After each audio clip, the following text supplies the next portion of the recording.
keeps getting away with this stuff, he's either going to end up in prison or in a casket. Don't shake your head because you have no idea. You think you know too much. But I'm going to show you about what you do know.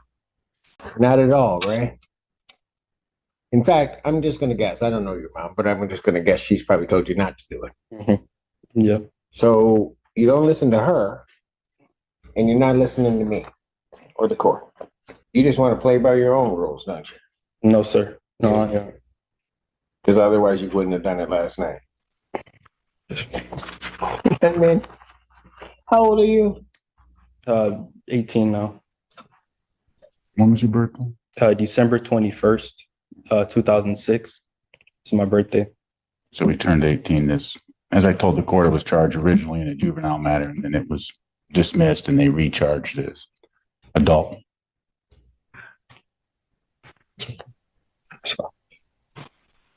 You understand, young man, that you are facing a life offense. Yes, sir. Yes, Your Honor. You understand that? Yes, Your Honor. And it's taken a lot for me to realize what position I am in, and I don't think you get it.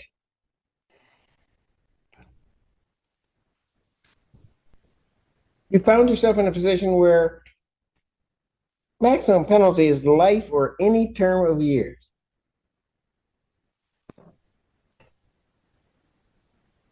Have you graduated high school? No, sir. No, you haven't even graduated high school and you're facing a life offense.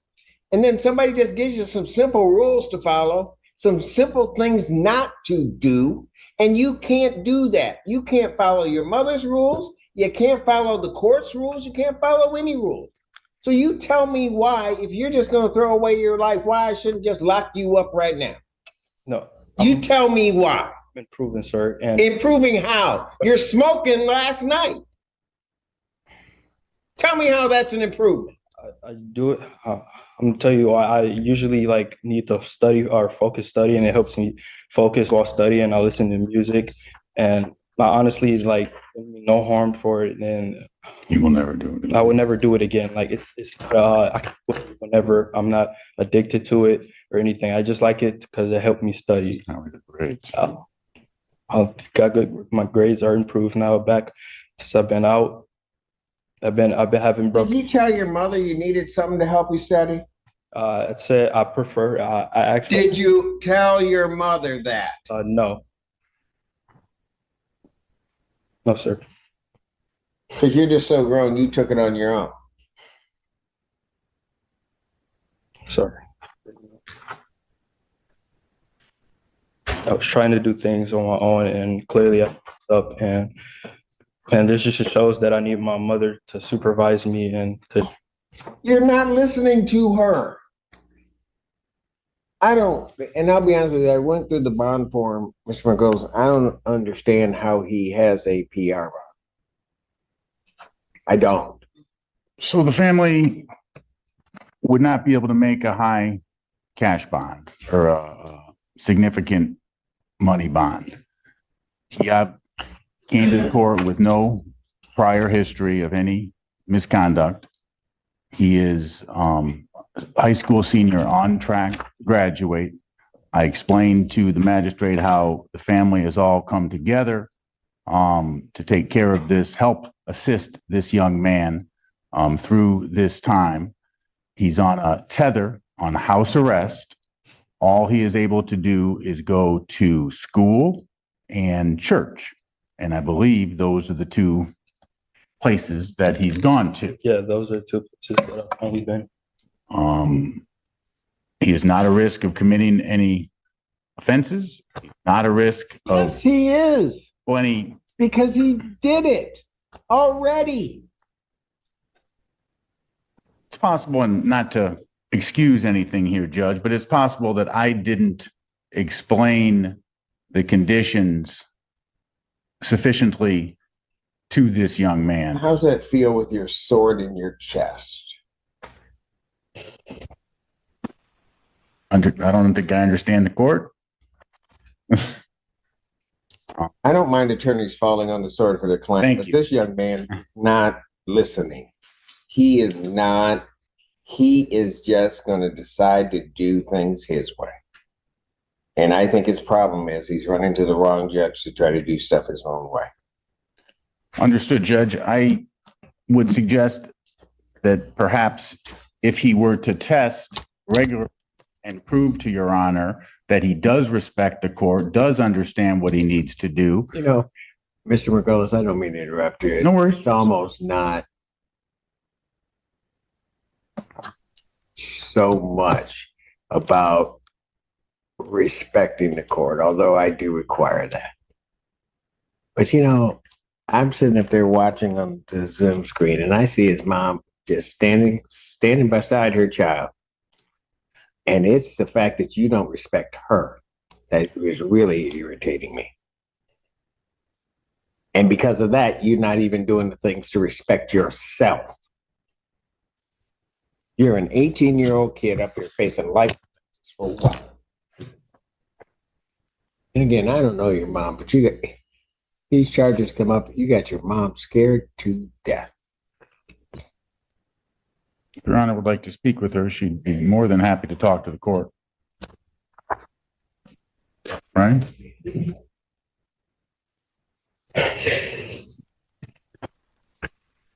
I'll tell you what, I'll hear from mom on my name.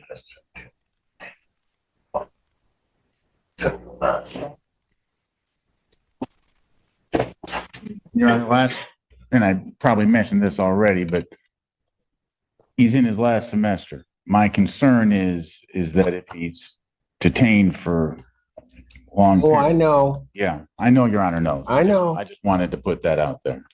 And you know what? If I don't care about his education, about his life, what if he doesn't care? Why should I? I think he does care. I think he's just made some mistakes, and He's not listening.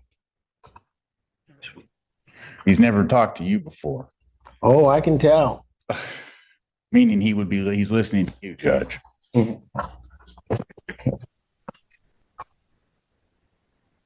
Mom, is there anything you want to say? I know this is not. Excuse me one moment. Yes. Please. Let me see where he wants her to speak. Back there, of course. Put him over there with you, Alan, and then mom can come up so I can hear her.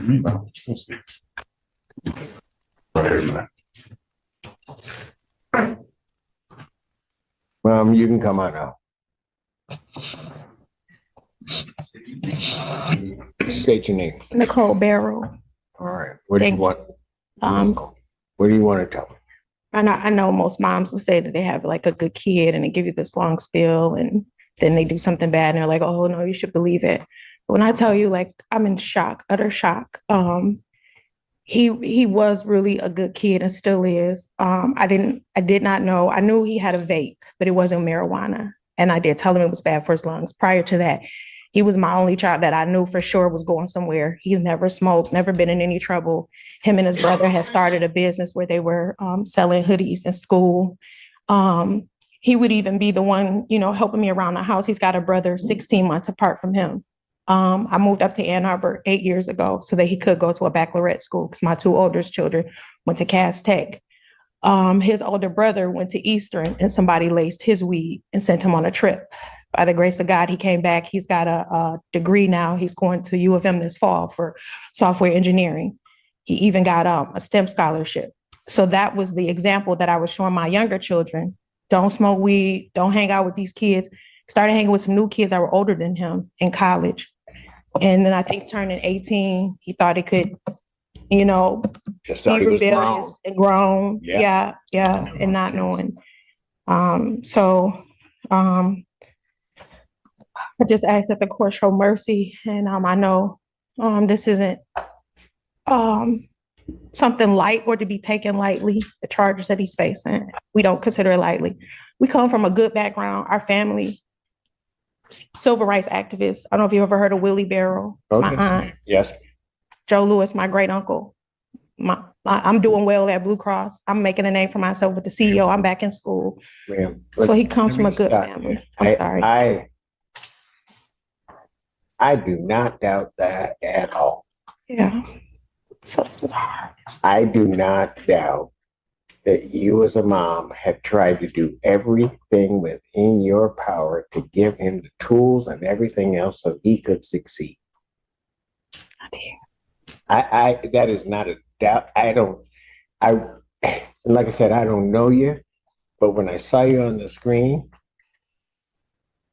it wouldn't be easy for you, but if you just walked away from your kid that might have done wrong, I don't know that anybody would blame you necessarily.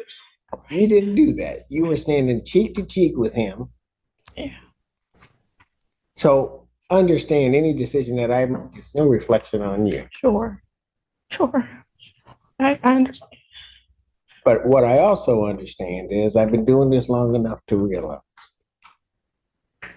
if he keeps getting away with this stuff, he's either going to end up in prison or in a casket. Don't shake your head because you have no idea.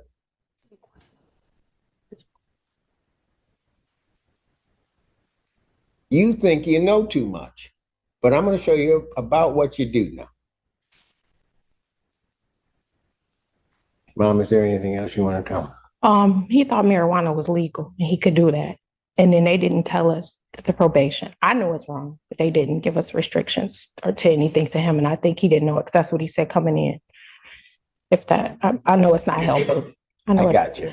I thank you for allowing me. His bond conditions are what his bond conditions are. I understand they may not have told him, but you told him. Yeah, He knew. I did. And I just asked if you do makeup bond, can you make it affordable for me? It's just me. And then I've been missing work already. I've missed almost a month that they're on me. I got to go meet with my HR on Monday about my job. This is so hard. And I told him I was only messing up at work because of this. I couldn't handle it. Okay. I'm sorry. No, do not apologize. I'm so sorry.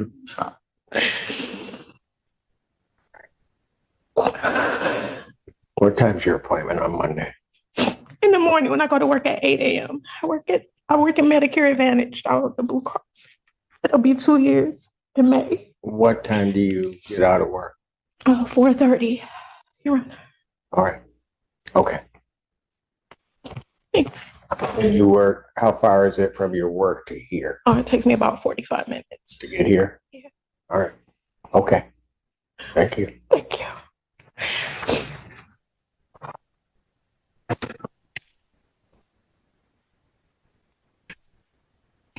Anything else from either side before I do what I'm going to do? Your Honor, the people's original request was for $25,000. That was before the people were aware of the new violation with the marijuana. This time, people will be requesting refunded for the violation. I know the court indicated I've gone through the bond request form. I know my colleague did a fantastic job outlining all the facts. I did just want to again emphasize the severe injuries and assault that occurred on one of the victims here with the broken nose, chipped tooth. She was bitten in her hand. She was trying to fight the defendant for control of the car keys. I think remand is appropriate at this time.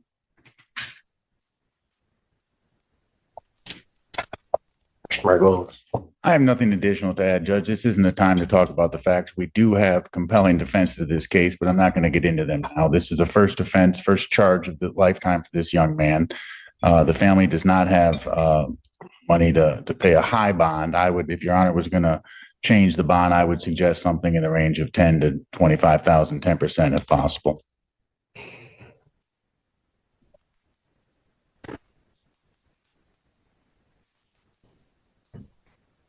But if I make it higher than that, then family doesn't have it. And then he doesn't graduate. Correct. And everything's a mess. Correct.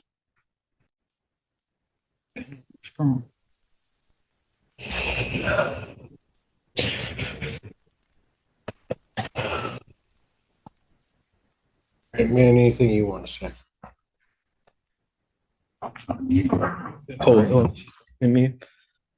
I just want to say that I do learn from my mistakes. I'm getting closer to God. I know I do look at my mistakes, and I know it impacts my family, and I know it impacts my mother, and it really breaks my heart. Um, I've been improving. I've been improving in school, my business. I'm helping opening up a business today actually for pregnant women for a pregnancy pillow. Like I'm trying to like do the right thing, and I won't smoke again. That's no problem for me to not smoke again. I won't like other than that, like I've been following my probation rules. I've been texting my probation officer. Have not committed any other violations. I've been going to school on time, and I really apologize to the court. I'm sorry. I apologize to you. And that's it.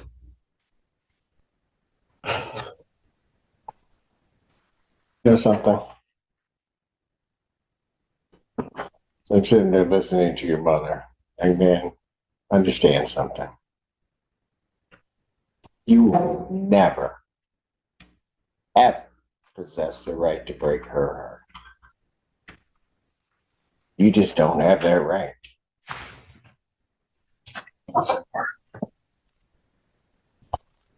Normally, an easy thing for me to do is to accede to the people's request. If I accede to the people's request, you're not out. You don't graduate. Everything becomes a whole mess. But it also seems that if I let you out, you can't seem to follow the rules or do anything. So what I'm going to do is I'm going to think about it. And I'm going to decide what I want to do. But you're not leaving here today, Mr. Allen. What I'm going to do is I'm going to revoke your bond.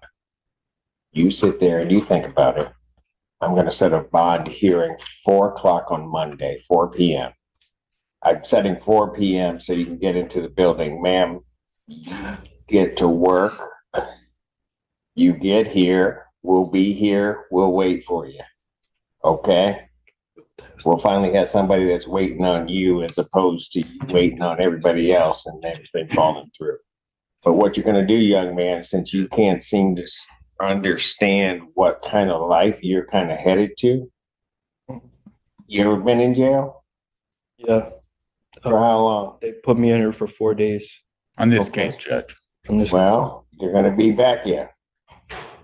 And then when come Monday, you might just stay in. You have nobody to blame for this but you. So at this time, defendant is remanded.